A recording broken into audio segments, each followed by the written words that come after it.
إن لقبيلة المهرة بعض الطقوس الخاصة والمبهمة التي تكسبهم شيئا من الخصوصية دون الآخرين.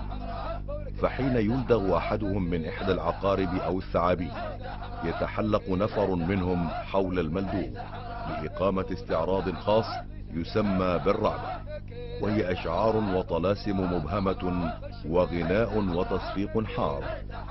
فلديهم اعتقاد سائد بأثر وجدوى الرعبة على سلامة وشفاء الملدوغ، لكنهم في الوقت نفسه يؤمنون بأن الله هو الضار النافع، على الرغم من أن ممارستهم لهذه الطقوس يخالف هذا الإيمان.